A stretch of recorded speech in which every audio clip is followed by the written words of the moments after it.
Bonjour, alors je vous avais dit que je ferais une recherche sur les altisons avec lumière LED. Eh bien, ma recherche a été rapide parce qu'au fond, je n'ai rien trouvé. En tout cas, en Europe, on ne vend plus ce type d'altisson. Il n'y a plus qu'aux États-Unis qu'on en vend encore et c'est avec la marque euh, Freefall Data System, donc c'est avec le Color Alti G2 audible. Donc, on a vraiment que ça en altisson avec LED. Donc, on va pas avoir beaucoup de choix. Évidemment, c'est un matériel qui est sérieux. Il est en aluminium, donc il est solide, il peut aller dans l'eau, il est audible. Donc, il définit l'altitude en fonction de la couleur. Il y a par rapport à une vision périphérique. Enfin, il y a plusieurs adaptations possibles. Il y a 32 sons à disposition et 33 lumières également à disposition. On peut évidemment le calibrer de manière personnelle, on peut adapter le volume, il a une limite de 30 000 pieds, la batterie est rechargeable, elle tient en général 2 mois et on peut l'utiliser également de nuit. Alors, il y a également dans la même marque l'altimètre digital poignet qui est également avec LED. Mais ici, comme on ne se visait principalement la comparaison avec la disparition de l'Optima 2 avec LED, eh bien, la seule alternative qui reste, c'est le Color Alti G2 audible de Freefall Data System. Et j'ai un peu fait le tour de tous les magasins. Moi, je ne suis pas dealer pour cette marque. Eh bien, je ne vois personne en Europe qui vend des Alti 2 et qui dispose de ce système avec LED. Donc, les personnes en Europe qui souhaitent décisivement avoir recours à des altissons avec LED, eh bien, vous n'aurez pas d'autre choix que d'aller l'acheter aux États-Unis ou de demander à votre magasin de référence en Europe d'essayer d'en trouver à l'étranger, de vous les faire revenir. Mais donc, il va y avoir des coûts d'entrée sur le territoire européen. C'est pas bon marché depuis le système du protectionnisme européen qui fait payer des taxes aux Européens qui achètent des produits à l'extérieur. Donc, vous devrez payer une taxe qui est en équivalent en général de la taxe TVA. Donc, finalement, cette petite vidéo est très rapide pour répondre à la question principalement pour ceux qui font du speed skydiving. Bien, si vous voulez aller vers des altissons avec LED pour remplacer votre Optima 2 LED, eh bien, il faudra vous tourner vers le Color Alti G2 audible. J'avais promis une réponse sur ce point, donc là voilà, la seule alternative, c'est d'aller vers ce produit. Eh bien, puisque cette petite chronique a été très très rapide, eh bien, je vous mets une deuxième vidéo qui pourra intéresser tout le monde, les gens qui font de l'athlétisme, des gens qui font du parachutisme, de la soufflerie ou qui font n'importe quel sport. Le sujet du jour, ce sera comment rester motivé pour faire du sport. Mille et une raisons de ne pas commencer à faire du sport. Inutile de chercher des raisons pour ne pas en faire et des excuses, il y en a des tonnes. Et en général, eh bien, 95% de la population, eh bien, ces éléments-là, elle les connaît très bien. Il y a à peine 10, 20, 30% de la population, et même pas ça, je ne crois même pas que ça va jusque-là, qui font régulièrement de l'activité physique. Et encore moins qui font du sport de compétition. C'est amené à faire du sport parce que leur médecin ou leur kiné va un peu les obliger à passer à l'activité physique. Souvent, c'est le résultat d'une opération cardiaque, d'un infarctus, d'une crise cardiaque ou bien d'un problème de diabète, de sucre, de surpondération dans le poids, surpoids, etc. Et c'est à ce moment-là que les gens sont un peu contraints de s'amener à se bouger un petit peu plus les fesses. D'un autre côté, eh bien, souvent, on va également se mettre parfois au sport pour des gens un peu plus motivés que les autres parce qu'ils voient que leur autonomie diminue en vieillissant, qu'il y a des pertes d'équilibre, qu'ils ont difficile de monter les escaliers, qu'ils ont peur de ne plus savoir rester seuls chez eux, ou également parce qu'ils se rendent compte qu'en montant les escaliers ou une montée sur une route, eh bien, ils se sentent essoufflés. Il y a aussi des gens eh bien, qui vont enfin comprendre que les recommandations de l'OMS sont des recommandations qui valent la peine d'être suivies. En effet, je vous rappelle, l'OMS recommande de faire 30 minutes d'activité physique, je ne dis pas de sport, mais d'activité physique. Les jeunes, eh bien, qui ont tendance à se laisser influencer par leurs idoles, que ce soit des chanteurs, des sportifs de haut niveau, mais également des milliardaires qui montrent très régulièrement qu'ils font de l'activité sportive chez eux ou dans des salles de sport et on est tenté de faire comme ces derniers. C'est pas la meilleure chose à faire que de suivre ce que les autres font, mais enfin ça peut en pousser plus d'un à passer la porte d'une salle de sport. Eh bien le sport, premièrement, il a un bienfait sur le corps humain. Lorsque l'on commence à faire du sport, eh bien, la première chose qui va arriver, c'est qu'on va augmenter sa masse musculaire, augmenter sa capacité cardiaque, diminuer sa masse de graisse. On va aussi faire baisser le cholestérol, le sucre, et on va aussi faire du bien à son moral, ce qui va avoir des répercussions sur vos performances physiques, également sur votre santé, sur votre bien-être et sur votre corps également. Ça aura aussi une influence sur votre stress, puisque l'on sait que le fait de se bouger et de faire du sport, ça fait baisser le stress, ce qui est très bon pour la santé physique et mentale. Deuxièmement, eh bien, le sport est une source de joie, de plaisir et de partage. Troisièmement, eh bien, ça permet de sortir de ces quatre murs, que ce soit entre le boulot où on est enfermé au bureau ou qu'on travaille en extérieur et le fait de rentrer chez soi où on est encore de nouveau chez soi enfermé, eh bien, suivant la tendance dans laquelle on se trouve, certaines personnes ont une tendance à vivre chez eux enfermés dans un appartement et travailler encore dans un bureau enfermé, eh bien le fait de faire du sport en extérieur leur permet de prendre l'air, de se ressourcer, de s'oxygéner et de voir le monde extérieur. Par contre, les gens qui travaillent en extérieur peuvent très bien se retrouver avec un sport intérieur pour faire un peu une différence de transition d'environnement et ainsi ne pas toujours être dans la monotonie et la routine. Le sport permet de sortir de sa bulle routinière et de pouvoir se ressourcer à l'extérieur de ces quatre murs habituels quotidiens. Enfin, le sport permet aussi d'avoir un effet sur vos relations sociales.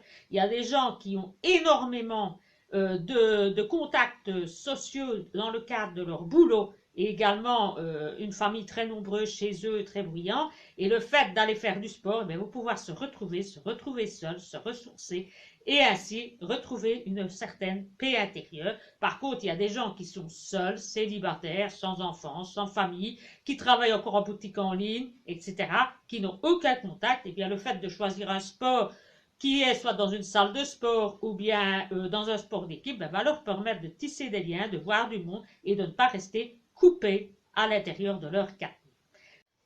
Une fois qu'on a bien compris les raisons et les bienfaits du sport, eh bien, il va falloir passer au premier jour. Et le premier jour, bien pour certains, ce sera le retour au sport. Ils en avaient fait, ils l'ont abandonné, ils vont devoir reprendre le sport qu'ils avaient abandonné. Et pour d'autres, eh bien, ils vont faire pour la première fois les premiers pas dans le monde sportif.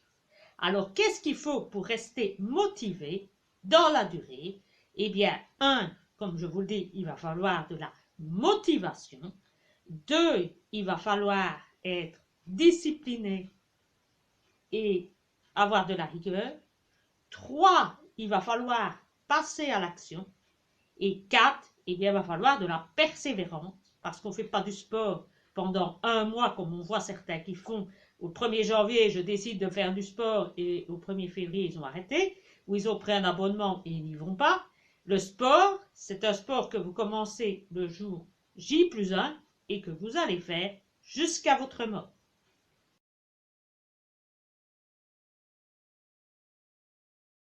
Pour faire du sport et rester motivé, en général, je ne dis pas au niveau compétition, mais en tout cas au niveau amateur et au niveau hobby, activité physique, bien l'idéal c'est de faire du sport dans la bonne humeur, dans le plaisir.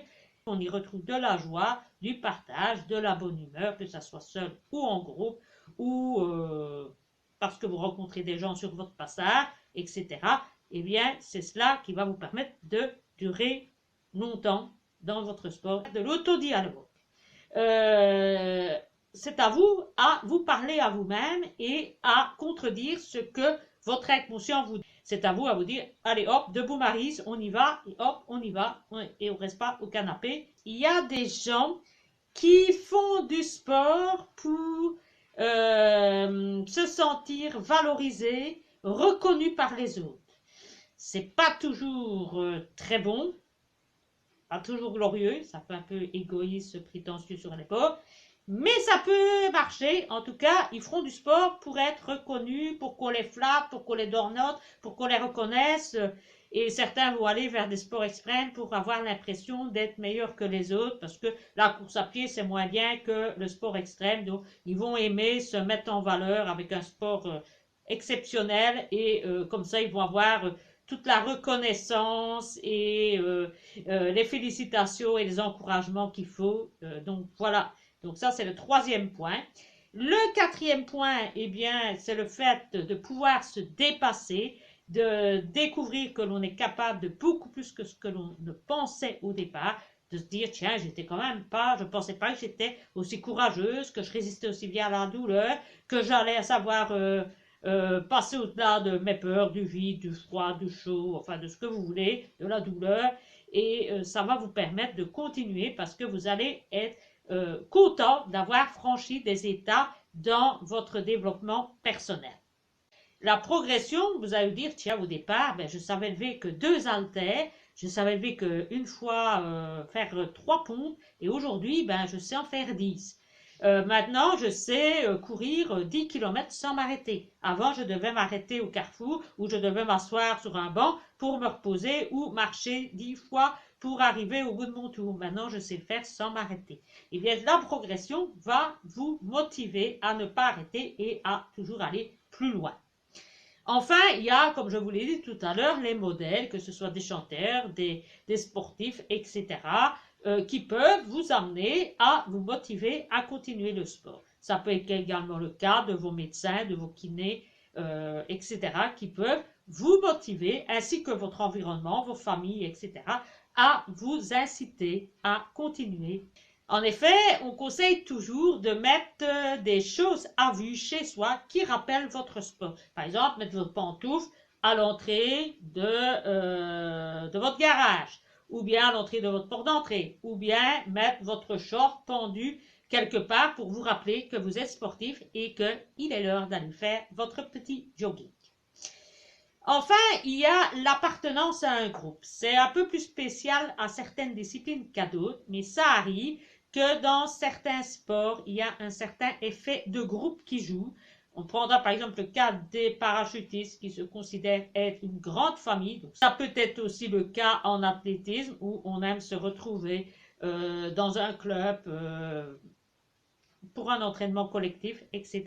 Cette cohésion de groupe et de sentiment de groupe, d'appartenance peut pousser par le milieu relationnel et groupe à vous forcer à faire du sport. Parfois, vous allez y aller en disant « je vais m'asseoir et je vais regarder mes copains faire leur sport » et finalement, vous allez vous y mettre parce que vous allez les voir faire leur sport et vous voulez avoir envie de faire comme eux. Chaque fois qu'on ne va pas au sport, eh bien, on met 2 € dans la cagnotte.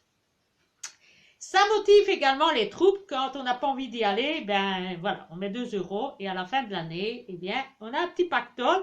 Ça fait mal au portefeuille. Maintenant, il y en a dessus qui aiment bien d'avoir le petit pactole à la fin aussi. Mais en général, c'est moi qui récupère l'argent. Donc, ils n'ont pas beaucoup de chance avec ça. On ne progresse pas tout le temps au sport. Le sport, c'est comme la vie. Il y a des bons moments, il y a des mauvais moments. Il y a de la joie, il y a de la tristesse. La vie, c'est une vie qui est pleine de dualité. Eh bien, le sport, ça ne va pas comme ça tout le temps. Il y a des hauts, il y a des bas, il y a des hauts, il y a des bas. Et une fois qu'on sait qu'il y a des moments où on est en phase 0 et des phases où ça va très bien marcher, eh bien, on ne sera jamais démotivé parce qu'on sait qu'il y a des mauvaises phases et qu'il y a des bonnes phases dans le sport et qu'il y a des moments, eh bien, on ne progresse plus. On va même parfois à l'inverse. Parfois, on régresse et on régresse parfois très très fort avant de redémarrer après. Mais il faut le savoir, en prendre conscience et ainsi, ça évite de décrocher et d'abandonner complètement son sport.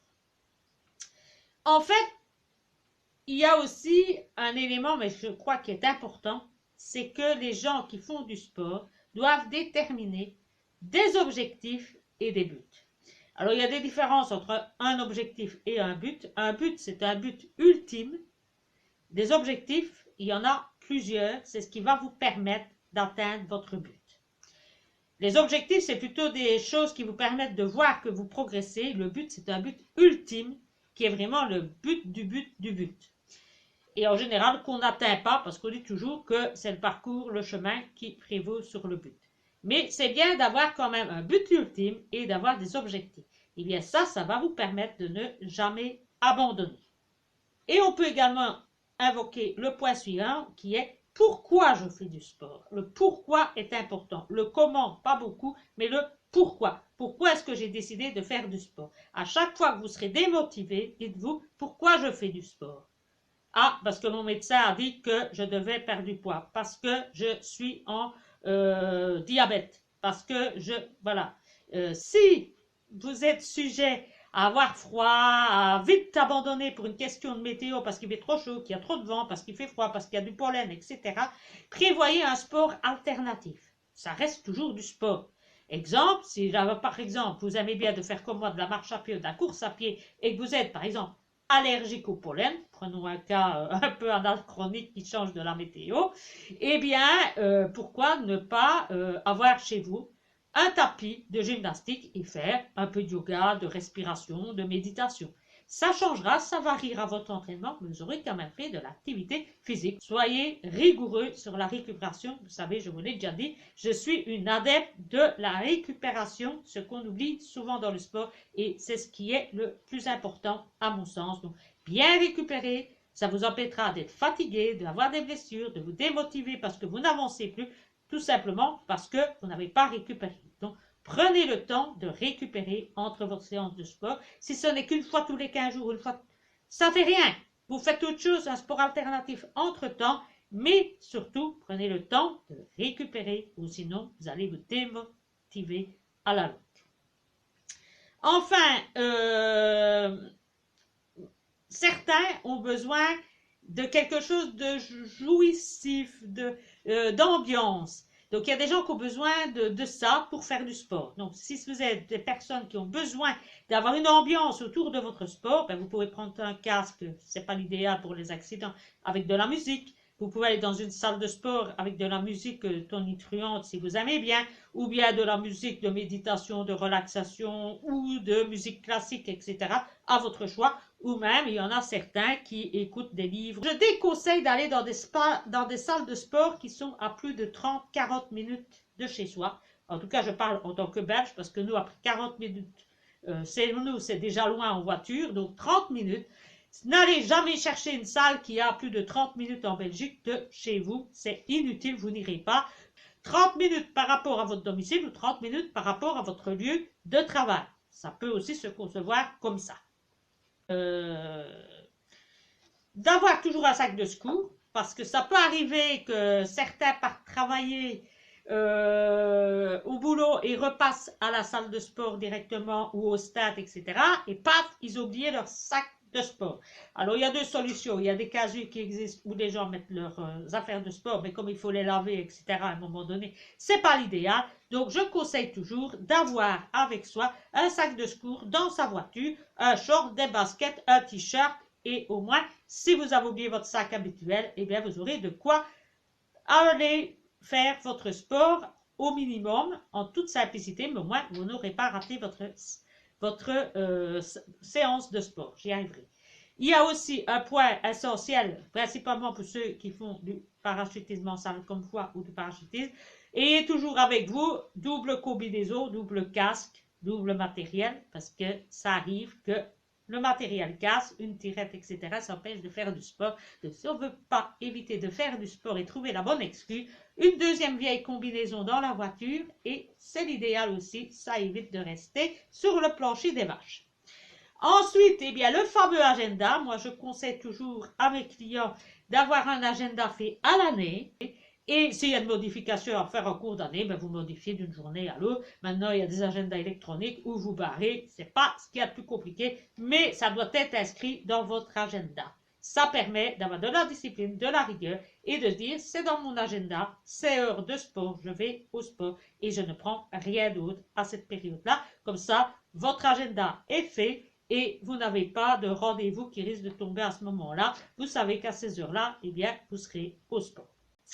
Alors, vous pouvez aussi vous challenger, envisager de faire le marathon de Bruxelles ou bien d'aller à un truc du télévis et à vous challenger entre vous. Choisissez évidemment un sport qui plaît. Ne faites pas le sport que votre médecin ou votre ami vous a conseillé ou parce que votre ami va à ça que vous allez y aller. Si vous avez un ami qui est, par exemple, je ne sais pas moi, judoka, que vous n'avez pas les sports de combat, mais bien sûr que même si vous y allez pour ne pas être tout seul, vous allez abandonner. Donc, choisissez un sport qui vous plaît ou sinon ça ne tiendra pas dans la durée.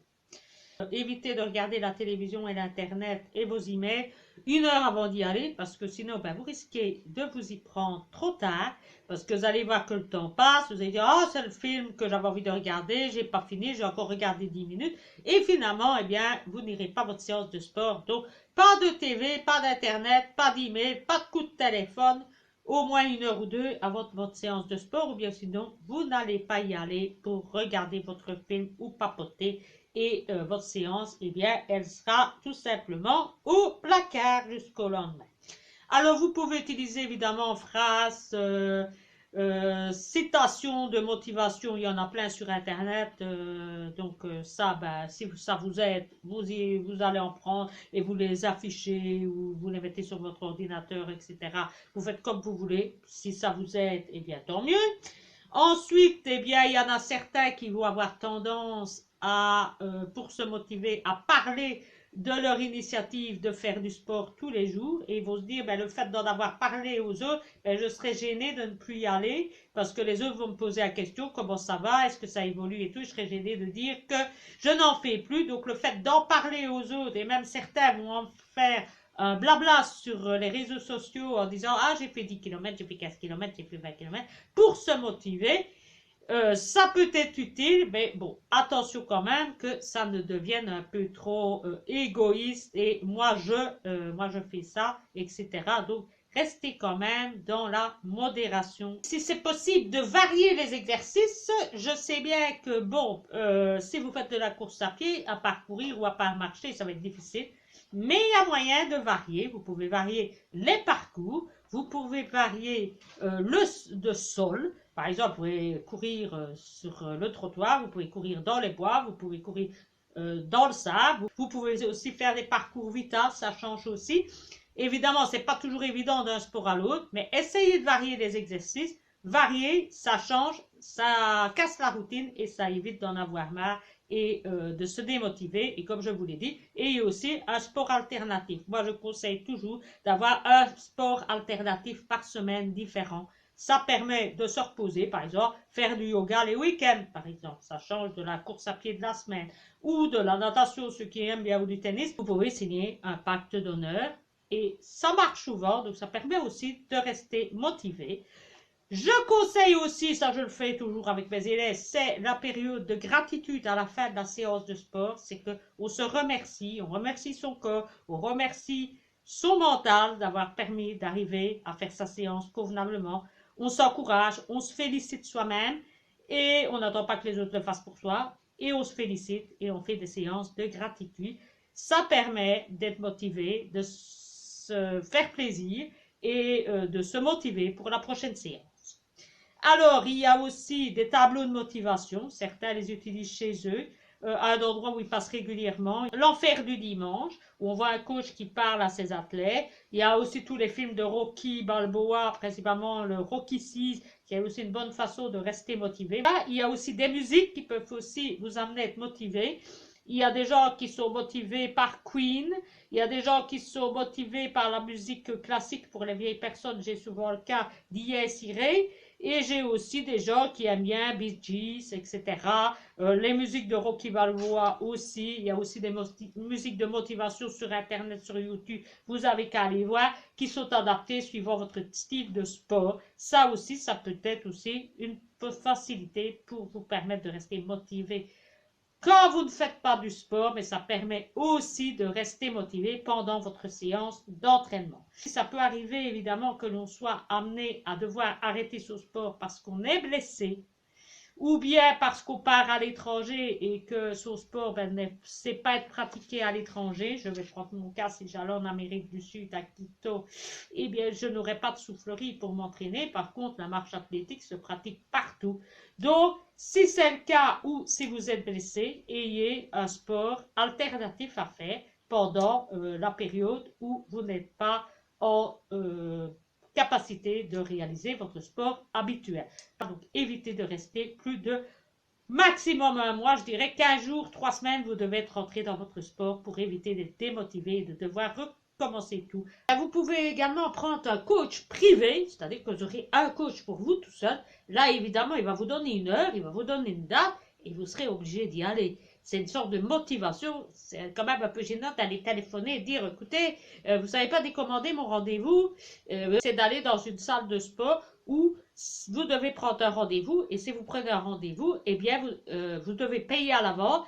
Et si vous n'y allez pas, eh bien, c'est pas remboursé. Il y a des salles comme ça. Vous pouvez aussi varier les plaisirs en faisant de la préparation physique, améliorer coordination, etc., concentration, réflexe, vitesse. Alors, il y en a certains qui aiment bien faire du sport à plusieurs, parce que comme ça, ils ne sont pas tout seuls et ça les motive. Moi, je ne suis pas très partisane, parce qu'en général, il y en a un qui avance plus vite que l'autre. Donc, automatiquement, à un moment donné, il y en a un qui va se sentir sous-évalué par rapport à l'autre et du coup, il va décrocher. Et deuxièmement, eh bien, si on fait des sports ensemble, eh bien, à un moment donné, ils vont être séparés parce qu'ils vont être dans des groupes différents alors qu'ils étaient venus justement pour être accrochés l'un à l'autre et pour se soutenir l'un à l'autre. Donc, c'est pas toujours évident. Enfin, dernier point, on peut également faire un sport collectif, comme ça vous êtes à plusieurs. Il y a l'effet de groupe. Maintenant, attention, j'ai déjà vécu ce genre d'expérience. Faire du football à deux, c'est pas gagné quand il y en a la moitié de trucs qui ne sont pas venus. C'est également le cas si on fait de la soufflerie et qu'on vole à 4 et qu'on se retrouve tout seul. C'est pas gagné non plus. Donc, les sports collectifs, c'est pas toujours la solution non plus pour rester motivé. Parce que si les autres commencent à se démotiver, qu'il n'y a plus de nombre pour faire la séance, eh ben, la séance n'a pas lieu et conclusion, il n'y a pas de sport, donc on fait rien. Donc, c'est pas toujours la solution non plus. Donc, attention, des sports à deux et collectifs, c'est pas toujours la plus grande façon de rester motivé dans la durée. Voilà, j'espère vous avoir donné assez de raisons de ne pas abandonner le sport et j'espère que vous aurez trouvé la façon de rester le pied à l'étrier et de ne plus descendre de votre cheval du sport. Je vous dis à bientôt, prenez bien soin de vous, bonne rentrée sportive, bon sport à vous et à la prochaine.